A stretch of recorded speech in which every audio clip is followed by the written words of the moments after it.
Welcome back to Midtown Comics TV. We're here with a brand new Comic Book Day video. I'm Kareem, and I'm going to be doing Marvel today. This is Mario. He's going to be doing DC Comics. And this is Kristen, and she's going to be doing the Indie Comics. Indie's back in the right hands this week. The rightful master. And stay tuned. After, we're going to find out the new winner for our contest. And we're going to be offering a new one. Yeah. A mystery contest. Mystery giveaway. Could be anything. Could be a boat. You know how much we all wanted one of those. You get a boat. You get a boat. Stay tuned, guys. I'm on a boat. All right, so I did Falcon and the Winter Soldier #1. This is a new book.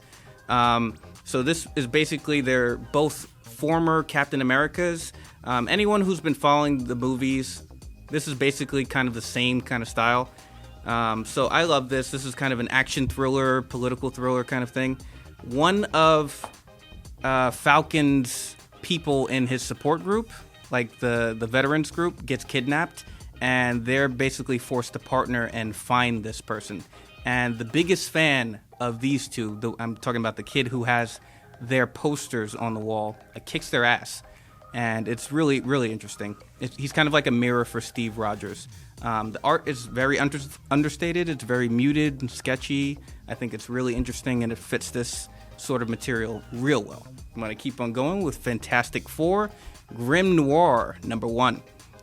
This is one of my favorite characters in the Marvel Universe. This is Ben Grimm, one of Stan Lee's masterpieces, and this really digs into sort of the psychological underlyings of who the character is.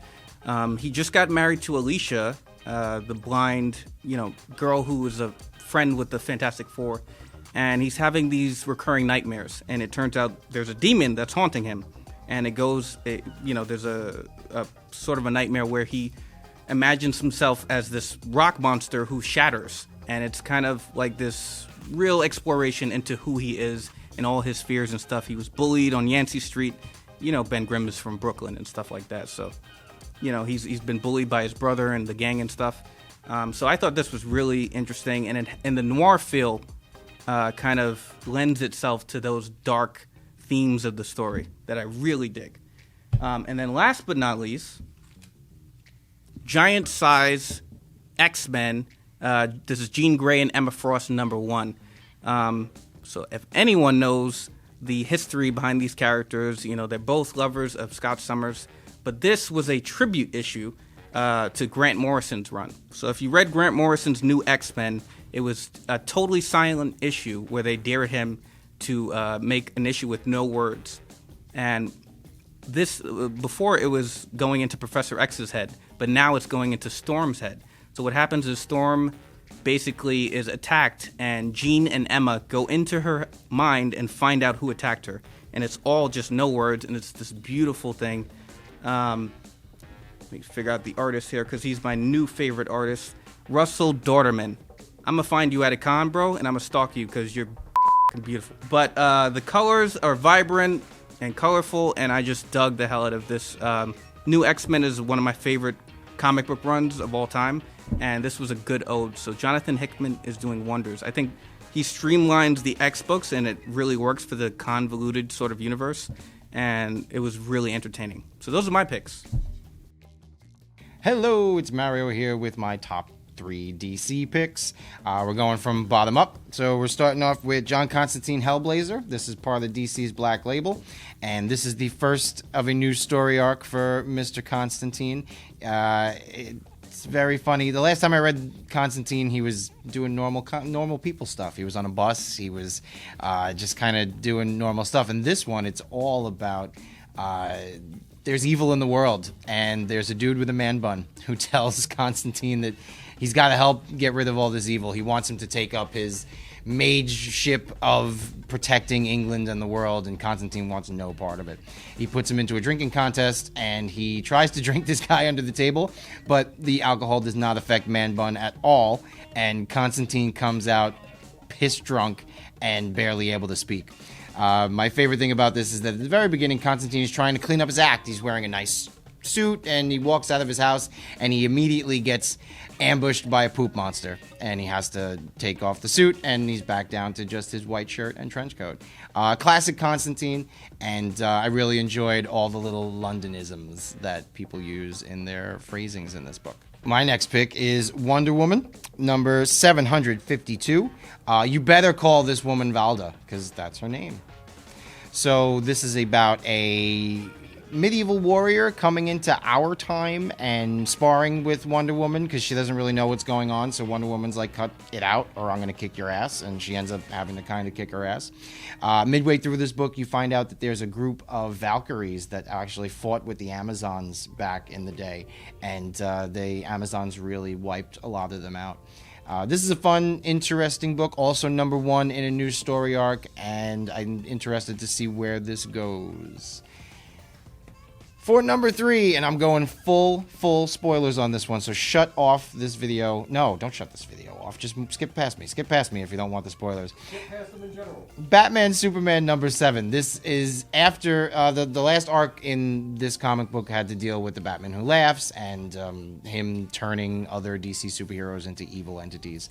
This starts up a new story arc where General Zod has stolen the city of Kandor from Superman's Fortress of Solitude after Superman made some type of truce pact with him, and he's going across the world looking for Lazarus pits to resurrect the people of Kandor. Ra's al Ghul gets wind of this and is very upset about this and has no faith in Superman or Batman to stop Zod.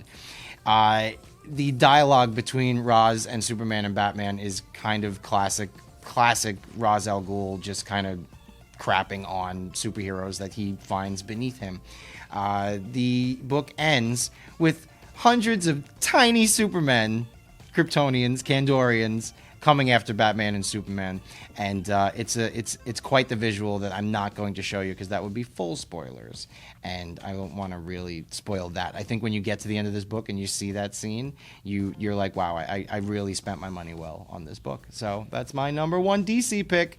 Let's bring on Indie Girl Kristen with all her indie.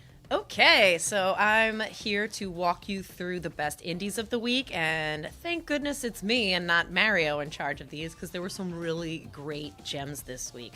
So for indies, I'm gonna tell you my favorites, but I just want you to know that these are all first issues, so you really don't need a lot of context jumping into these. You can just get crazy with it, scoop them up on a whim, and enjoy some good reads. So I'm gonna start it off with Teenage Mutant Ninja Turtles. So this is Jennika number 1. This is 2 stories in 1 issue that's following the new turtle Jennika. So if you haven't been following along, there was a female character named Jennika who was dating Casey, and she became a turtle. She was a perfectly normal human being. She got injured and she needed a blood transfusion, so Leonardo was nice enough to lend him his mutant blood, which in turn transformed her into a Ninja Turtle herself. So this story kind of jumps off of that and explores a little bit of her world and kind of what she's up to. So the first story is called Cure for You, and it's basically her living her life. So apparently many other people have been transmutated into mutant. So yes, in the first story, she's exploring her world, and it kind of goes through how traumatizing it would be to be a human woman and then become a turtle. So she runs into 2 ex-boyfriends in this book, and one of my favorite scenes is she's walking down the street, and after she saw her exes, and it's like super awkward, especially Casey Jones, because he's like a normal dude, and she's like, I'm a turtle now. And they kind of have this weird, awkward moment between them. And she walks away and she's feeling all sad. And she sees an advertisement on the street. It's a big billboard with like a beautiful woman like selling perfume. And she just stops and looks at it. And it was just kind of this really poignant moment in the book. Like, she's a cool character and she kicks butt all on her own. But like understanding that female part of her and, you know, knowing that she had to leave that behind because she's a turtle now. Was really beautiful. All right, so for my number 2 pick, I've got Hidden Society. This is from Dark Horse. This is also a number 1, And this is a pretty magician-centric end-of-the-world type thing, which is pretty cool. It's a bunch of, I'm going to call them shady-ass magicians, because it's like the first chick that you meet, like tricks people out of money and then kills them in a bar. The second one you meet is a blind chick who has a cigar-smoking demon that sits on her shoulder and follows her around. And the third one, I'm calling him Kid Wizard, because he's like a young kid who wants to be like a stage magician and finds out he has magic. So each one of them find themselves in interesting magic situations. The magician kid, Kid Wizard accidentally makes the entire Brooklyn Bridge disappear. Started out as a magic trick, but it turns out it's actually gone. So I can't remember the character's name, so I'm just going to call him Gandalf. Gandalf shows up and basically gets all of them together, and he's like, listen, the world's going to end, and I need your fantastic wizard powers to team up and stop it all. Super funny, super cool, love the art. Check this one out. This is Hidden Society #1. All right, and my #1 pick for indies this week is a new #1 called Tomorrow. Tomorrow. Move on. It's only a day away. This is a cool story about a future virus that might be wiping out the entire world.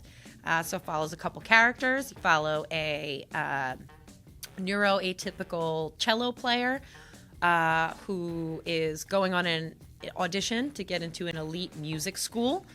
You have the head of security, maybe like a tech crime CIA type dude. And you've got a teenager jock kid on a bus. So all of these characters find out very quickly that there is a virus that started out as a computer virus and has somehow mutated and is now killing people.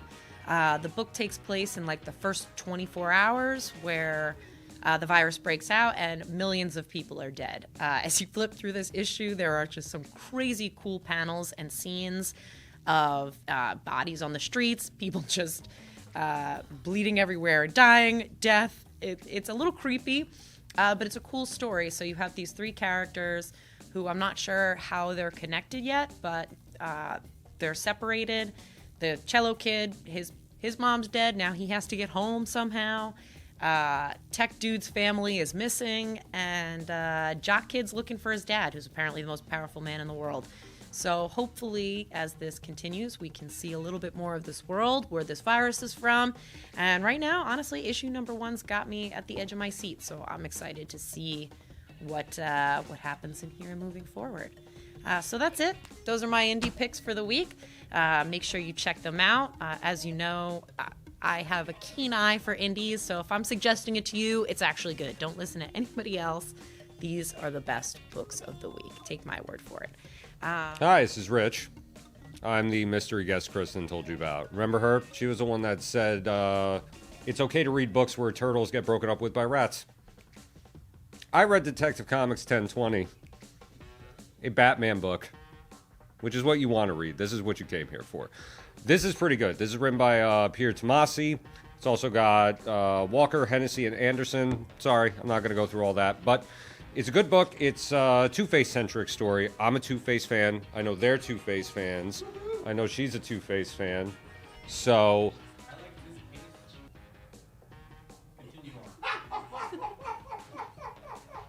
Two-Face is now makes a mistake. He gets injured in a bank heist. Batman's doing detective stuff.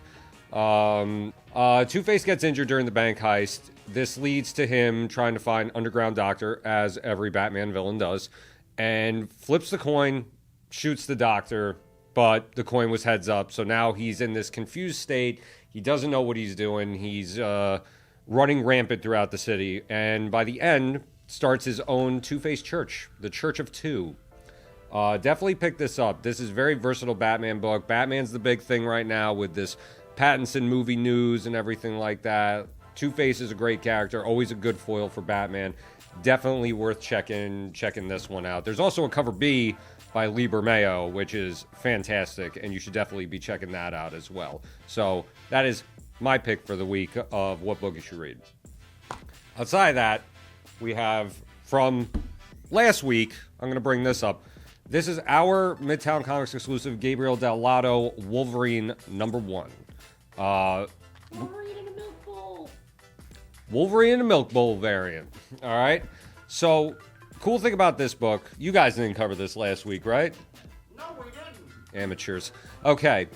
This involves a great story involving Wolverine and Omega Red. All right. Omega Red is back. This is written by Ben Percy. Art is by Adam Kubert.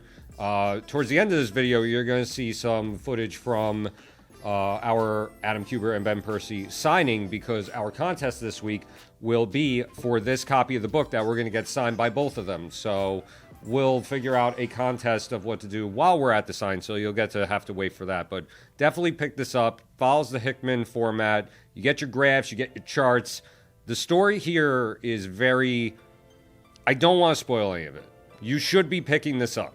You should definitely be checking this out. This is a dense book. It is a thick book. Definitely check this out. Omega Red and Wolverine are personal favorites as far as the X-Men universe. Definitely read up on this one. There's a great scene involving Omega Red, Wolverine, and Magneto. Definitely check those out. These are my picks. Don't listen to anything anyone else told you. They're not worth it.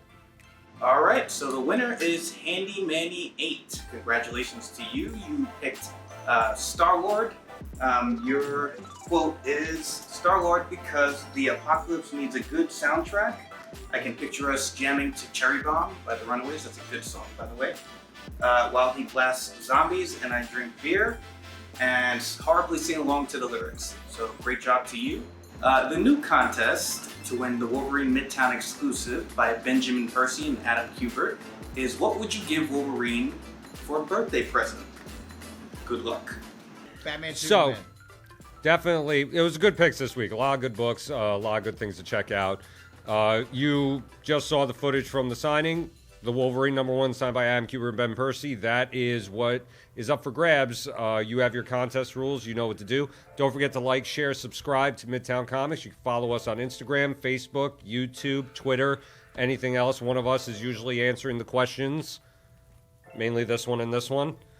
So So be nice.